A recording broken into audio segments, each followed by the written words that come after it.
Sir, आजकल की इस भागदौड़ की दुनिया में ये कुछ सामान्य प्रश्न हैं मरीजों में जो पैदा होती रहती हैं कि क्या मेरी बीमारी का इलाज संभव है या नहीं? ये बीमारियां कितनी समय लेंगी? देखिए, ये तो सच है कि आम जनमानस में ये पहला प्रश्न ही पैदा होता है कि मैं जिस बीमारी से सफ़र कर रहा हूँ, क्या इसका इलाज संभव है? क्योंकि सबसे पहले चिकित्सा के लिए डॉक्टर के पास कौन है? आदमी कहाँ जाता है? आदमी, नॉर्मल आदमी या सोसाइटी में जो रहने वाला है, जो मेडिकल पर्सन नहीं है, नॉन मेडिकोस, वो जनरली कहाँ जाते हैं? डॉक्टर्स के पास जाते हैं। तो पहले जो डॉक्टर काउंटर करते हैं वो कौन हो? वो कहते हैं कि आपकी ये बीमारी की सिम्टोमेटोलॉजी है, उसके हिसाब से आप ये डायग्नोसिस के लिए सबसे पहले एक इन्वेस्टिगेशंस कराओ। तो एक प्रोबेबल डायग्नोसिस होती है उनकी, उसके बाद में लेबोरेटरी के वो कुछ टेस्ट होते हैं, दोनों को मिला के एक कन्फर्मेटरी डायग्नोसिस होती है कि आपकी ये बीमारी है, ये बीमारी इनक्यूरेबल है। सो कॉल्ड इनक्यूरेबल इंटरन प्रोसेस होती है, एक मैनेजमेंट है, इसमें आप मेडिसिन लेते रहो, पेशेंट थोड़ा बेटर रहेगा लेकिन ये ठीक नहीं होगा। ये उनके आम उत्तर होते हैं। किसी पेशेंट को ये कन्फ्यूजन स्टार्ट होता है कि मैं लॉन्ग टर्म से सफ़र कर ही रहा हूँ, एलोपैथिक दवाइयाँ भी ले रहा हूँ, तो क्या मैं अब आयुष विधा में जाके या होम्योपैथी के द्वारा इसका समाधान पा सकता हूँ? और वो होम्योपैथ डॉक्टर के पास भी आते हैं। सेकंड ट्रायल या थर्ड ट्रायल में मान के चलिए कि होम्योपैथ डॉक्टर काउंटर करता है। अब भी पेशेंट के अंदर में एक सबसे बड़ा प्रश्न होता है, क्योंकि उसका विश्वास कैसा होता है? कच्चा होता है। तो जैसे कच्चे मिट्टी के घड़े में अब पानी रख दो तो ज़्यादा देर नहीं टिकेगा, बह जाता है। वैसे पेशेंट में भी ये कन्फ्यूजन रहता है कि जो डॉक्टर साहब हैं ये ट्रीटमेंट करने जा रहे हैं, तो कैन आई रिलाई, क्या मैं ट्रस्ट कर सकता हूँ? ये सबसे बड़ी चीज़ होती है विश्वास और फेथ। ये सब लॉन्ग टर्म प्रोसेस होते हैं और ये बीमारी भी इनक्यूरेबल है। तो पहले ही उसके दिमाग में एक जो स्टैंपिंग हो चुकी है कि असाध्य रोग है, ये ठीक नहीं होगा। दूसरी बात, डॉक्टर के ऊपर में उसका फेथ। तो यहाँ शुरुआत होता है कि अगर वो डॉक्टर के प्रति ईमानदार है, एंड डॉक्टर बाय प्रोफेशन अपने पेशे के प्रति ईमानदार है, is honest and sincere enough. So सबसे पहला जो क्वेश्चंस होता है पेशेंट का कि डॉक्टर साहब क्या ये मेरी बीमारी का इलाज संभव है? यहाँ पे जब डॉक्टर देते हैं तो पूरी हिस्ट्री वो जब लेना शुरू करते हैं तो सबसे पहले लेते हैं पेशेंट की हिस्ट्री, जो पेशेंट की डिजीज़ कंडीशन है, इस पेशेंट की डिजीज़ में प्रेजेंटिंग कंप्लेंट जो है जिसको लेके पेशेंट आया हुआ है, जो साइन सिम्टम्स हैं या जो डिज़ीज़ की जो भी डायग्नोसिस हुई है। तो डायग्नोसिस तो होम्योपैथी में इंपॉर्टेंट नहीं होती, इंपॉर्टेंट होती है कि वो पेशेंट की जो सिम्टोमेटोलॉजी है किस एंगल से, किस लेवल से पेशेंट अपने आप को रिप्रेजेंट कर रहा है। ठीक है। इसके बाद में आता है उसका लेवल ऑफ हेल्थ, कि उसके अंदर की जो लेवल ऑफ हेल्थ है वो कितनी बची हुई है, उसकी वाइटलिटी कितनी स्ट्रॉन्ग है। एंड तीसरा जो सबसे इम्पॉर्टेंट पार्ट होता है, ये लेवल ऑफ हेल्थ जब एसेस हो जाता है तो आती है कि ये जो सिकनेस रिप्रेजेंट हो रही है, ये सिकनेस की क्राई क्या है, इसकी आवाज़ क्या है। जैसे आप कोई भी चीज़ आज देखते हो तो उसका सोर्स होता है ना कोई मीडिया होती है, प्रिंट मीडिया होती है या इलेक्ट्रॉनिक मीडिया होती है या यूट्यूब है, बहुत सारे मीडियाज़ होते हैं। तो सबसे पहला जो मीडिया होता है जो पेशेंट लेके आता है कि हमारी ये बीमारी है, उसका सबसे पहला रिप्रेजेंटेशन क्या होता है? साइन और सिम्टम्स। तो साइन एंड सिम्टम्स कितने क्लियर हैं, अगर ये होम्योपैथ डॉक्टर एसेस कर पाते हैं कि जो सिम्टोमेटोलॉजी है बहुत स्ट्रॉन्ग है, क्लियर है, इसको कहते हैं intensity, clarity and spontaneity. Intensity मतलब पेशेंट बार बार एक ही चीज़ को कर रहा है, ये तकलीफ़ है मुझे इतने दिनों से हो रही है, ये तकलीफ़ है मुझे इतने दिनों से हो रही है, ये तकलीफ़ है मुझे बहुत परेशान कर रही है। Now intensity is clear. अब आता है स्पॉन्टेनिटी, बिना कुछ पूछे ही डॉक्टर साहब ये वाली दिक्कत को आप ध्यान से देखो, तो this is spontaneity. And intensity हो गई, स्पॉन्टेनिटी हो गई, क्लियरिटी, कितना क्लियरर है पेशेंट, डॉक्टर साहब यही है, यही चीज़ ज़्यादा डिस्टर्ब कर रही है। तो जहाँ ये चीज़ें क्लियर हो गई, इंटेंसिटी, स्पॉन्टेनिटी एंड क्लियरिटी, अब आती है कि पूरी केस टेकिंग के दौरान होम्योपैथ डॉक्टर क्या करते हैं? पेशेंट की सिम्टोमेटोलॉजी लेते हैं, एंड उस सिम्टोमेटोलॉजी के बिहाफ में एक ऐसे मेडिसिन का सिलेक्शन होता है जो सेम सिम्टोमेटोलॉजी बियर करती हो, दोनों के सिम्टम्स मैच करते हों, क्योंकि होम्यो का मतलब ही होता है समान। ये पेशेंट के सिम्टम्स है, ऐसे ही लक्षण पैदा कर सके, ऐसे कोई एक होम्योपैथिक दवाई का सिलेक्शन करना है। एंड वो दवाई बॉडी में जब जाएगी तो एक स्ट्रॉन्ग पावरफुल मेडिसिन होने के नाते ये सिम्टोमेटोलॉजी उससे क्या होगी, थोड़ी स्ट्रॉन्ग होगी, उसको काउंटर करेगी, बॉडी डिफेंस लेगी और क्योर हो जाएगा।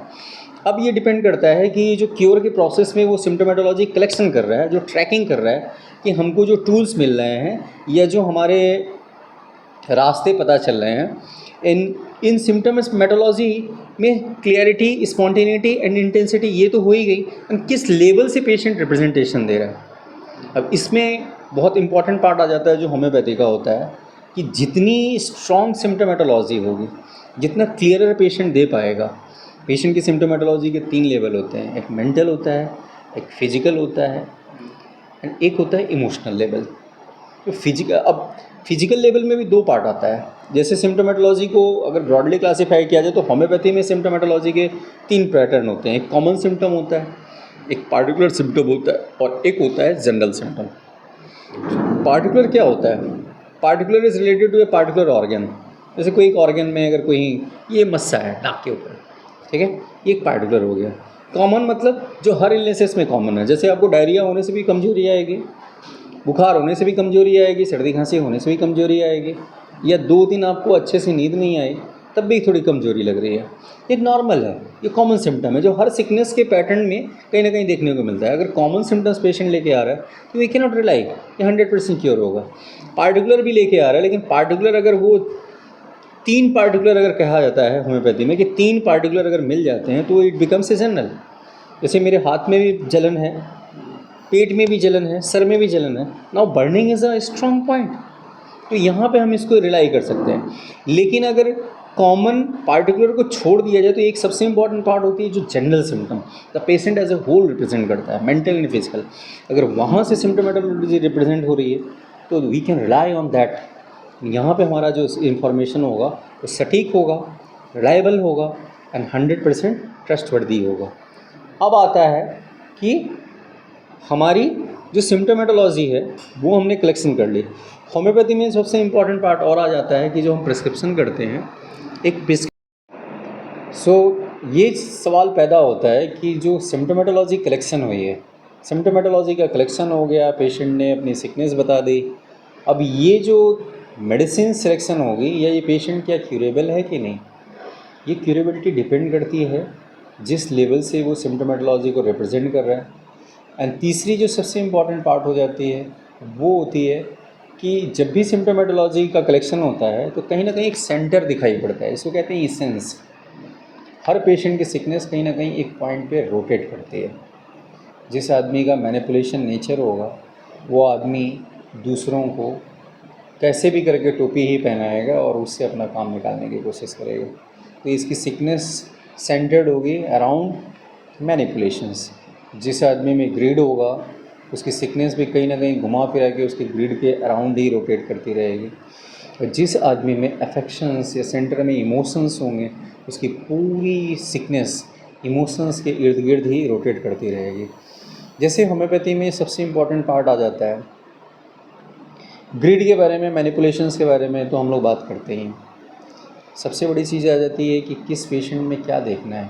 जैसे अभी किडनी फेलियर की एक पेशेंट आई है, क्रिएटिनिन लेवल बहुत हाई था, पेशेंट की 8 बेटियां थीं, एक बेटे के चक्कर में 8 बेटियां हो गई, हस्बैंड एक्सपायर कर चुके हैं, मुस्लिम फैमिली है, सपोर्ट सिस्टम नहीं है, बेटियों की किसी तरीके से शादी हो गई है और ये अपने देवर के पास रह रही है। लेकिन सी इज़ वेरी सेंसिटिव वूमन, बातें बहुत जल्दी लग जाती हैं। एक बार अगर किसी के प्रति नफ़रत या उसको इमोशनली वो हर्ट हो गई तो सी बिकम सो हार्डेंड कि वो दूसरी बार उस आदमी से जुड़ना भी नहीं चाहती और उसके प्रति उसका जो इमोशनल वो है रिएक्शंस है वो स्टॉप हो जाता है। सी बिकम्स इंट्रोवर्टेड, सिर्फ सेल्फ रिलायंट, अपने आप में वो है। Now see is sensitive woman, she is having lots of emotions, but ये सारे इमोशंस क्या हुए, एक के बाद एक 8 बच्चे, मतलब 8 बार उसने अपने एक इमोशंस को, एक्सपेक्टेशंस को रखा कि मालिक हमारे लिए ये करेगा, हमारे लिए ये करेगा, और हर बार क्या हो रही थी, बेटियां हो रही थी। ऐसे ही लोगों के इमोशंस के साथ साथ एक चीज़ें और जुड़ी होती हैं, उनके एक्सपेक्टेशंस। तो एक्सपेक्टेशंस के हिसाब से वो क्या हो रहा है, हर बार बेटे की चाह में लड़की होती जा रही है। एंड बेटियों के साथ साथ क्या आ रही थी, रिस्पॉन्सिबिलिटी, जिम्मेदारी, सोसाइटी का एक प्रेशर। लड़की हो या बच्चा हो, अगर 1 या 2 हो तो उसको ईज़िली कोई मैनेज कर सकता है। 8 बेटियां होंगी तो 8 बेटियों के लिए 8 तरीके का उनका कपड़ा होना चाहिए, आठों को कपड़ा देना है, खाना देना है, उनको प्रॉपर एक नरिशमेंट देना है, उनको अपब्रिंगिंग में लाना है, उनको प्रॉपर एजुकेशन देना है, और एटलीस्ट कुछ नहीं हो तो 8 ऐसे दामाद चाहिए होंगे इनके साथ इनकी शादी कर दी जाए, क्योंकि 8 लोगों की तो ज़रूरत पड़ेगी, 8 बेटियां हैं। अब इनके सिलेक्शन में इनके जो प्रेफरेंसेस होंगे उसमें क्या आएगा कि रिस्पॉन्सिबिलिटी बढ़ रही है। अब ये आदमी ना चाहते हुए भी रिस्पॉन्सिबल हो गया, एक्सपेक्टेशंस के हिसाब से उसने जो वर्कआउट किया उसमें एक्सपेक्टेशंस फुलफिल नहीं हुए, साथ ही साथ जिम्मेदारियां बढ़ें। यानी इमोशंस में क्या आए, इमोशंस में आए कि ये रिस्पॉन्सिबिलिटी लिया, सेल्फ रिलायंट हुआ और वर्कआउट करते करते एक ऐसे स्टेट में पहुंच गया जहां इसके इमोशंस तो हैं लेकिन वो अपने इमोशंस को किसी से एक्सप्रेस नहीं कर रही है। क्यों?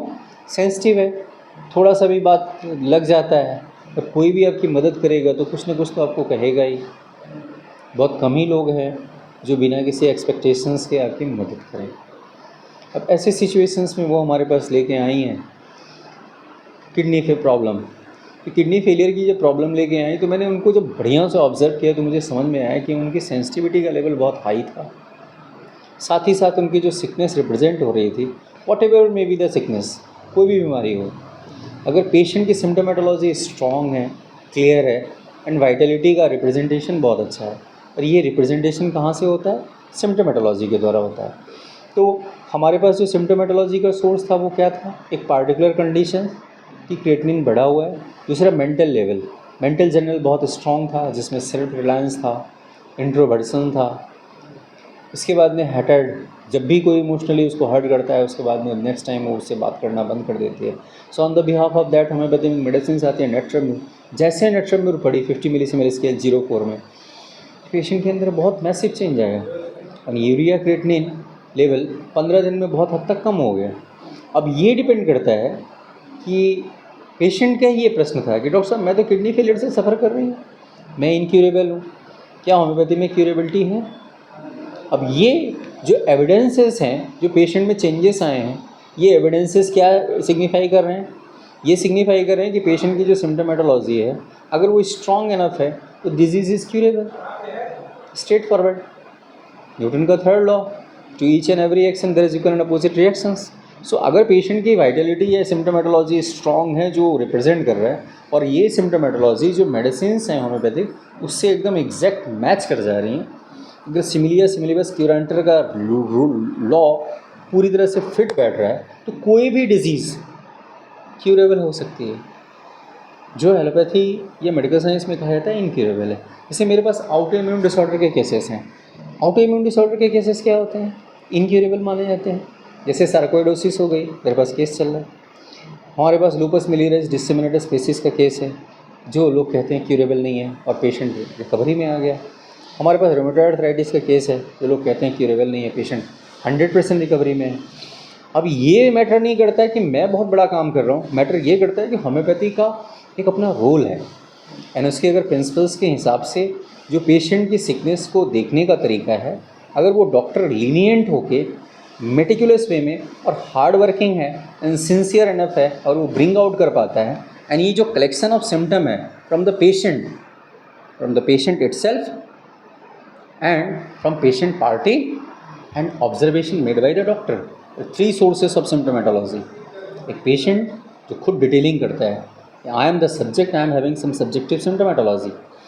अब पेशेंट के साथ साथ पेशेंट के जो अकम्पनिंग जो लोग होते हैं, उसके जो अटेंडेंट होते हैं या उसकी पेशेंट पार्टी होती है, they also use to predict and they also use to represent symptomatology कि डॉक्टर साहब ये इनमें नॉर्मल नहीं चल रहा है। And the third thing is doctor का खुद का ऑब्जर्वेशन, जो ऑब्जर्वेशन होता है या ऑब्जेक्टिव सिम्टम होता है, एंड ये तीनों जब रिलाई करते हैं एंड इसके बेस पे जो मेडिसिन का सिलेक्शन होता है वो अगर सिम्टोमेटोलॉजी में एग्जैक्ट मैचिंग कर रहे हैं, that is based on general symptom, तो ये पेशेंट क्यूरेबल है। और ये सिम्टोमेटोलॉजी उसकी वाइटलिटी का रिप्रेजेंटेशन भी देती है। आप स्वस्थ हो कि बीमार हो इसका पता कैसे चलता है? आपकी सिम्टोमेटोलॉजी से, आपकी ईज से, आपके कंफर्ट से, या कोई थर्मामीटर बना है या कोई ऐसा मशीन बना है जो एसेस कर ले कि आप इतने हेल्दी हो, इतने बीमार हो? नहीं। So on the behalf of that we can predict ये पेशेंट क्यूरेबल होगा या नहीं होगा। अब जैसे लोग कहते हैं कि पैरालिसिस, हेमीप्लेजिया के केसेस। हेमीप्लेजिया के केसेस में कहा जाता है कि ये हेमीप्लेजिया ठीक नहीं होगा। हमारे पास ऐसा भी केस है जो 5 साल से हेमीप्लेजिया से सफ़र कर रही थी। वन साइडेड हेमीप्लेजिया था, हाथ और पैर दोनों ही काम नहीं कर रहे थे। पेशेंट को जब मैंने पहली बार देखा तो मुझे भी लगा कि ये तो लंबे समय से ये पैरालिसिस के स्टेट में चली गई, तो नॉट पैरालिसिस, अब ये रिकवरी नहीं होगी। लेकिन पेशेंट में massive recovery I within 6 month, within span of 6 month of time patient में रिकवरी आई, ज़बरदस्त रिकवरी आई। ये पॉसिबिलिटी है, लेकिन ये पॉसिबिलिटी डिपेंड करती है कि पेशेंट की सिम्टोमेटोलॉजी के ऊपर में। जो पेशेंट सिम्टोमेटोलॉजी दे रहा है कितना क्लियरर है, कितना इंटेंसिफाइड है एंड कितना स्पॉन्टेनियस है। सो वी कैन क्लियरली मतलब डिक्लेयर कि हाँ ये क्यूरेबल है। अब आता है कि क्वेश्चन है कि क्लियर हो गया कि ये क्यूरेबल है, how long will it take, that is a point the patient use to us, कि कितना टाइम लेगा। अब ये टाइमिंग के ऊपर में जो सबसे बड़ी चीज़ आ जाती है वो डिपेंड करता है कि जैसे आप कोई केसेस फाइल करते हो, कोई केस सूट करते हो, सिविल सूट हो या क्रिमिनल सूट हो, कोई भी सूट हो, तो आपका जो प्रोसिक्यूशन होता है, वो प्रोसिक्यूटर मतलब एक वकील जो होता है वो क्या करता है, आपसे पूरे केस की डिटेल्स लेता है, इन इसके बिहाफ में वो एविडेंस को क्या करता है, सजाता है। अगर एविडेंसेस क्लियर है, साक्ष्य क्लियर है, तो कोई भी केस वो जीतेगा। एविडेंसेस क्लियर हो एंड वो प्रॉपर फाइट करे, प्रॉपर इंटरोगेशन के प्रोसेस में जाए, और definitely he can win the case.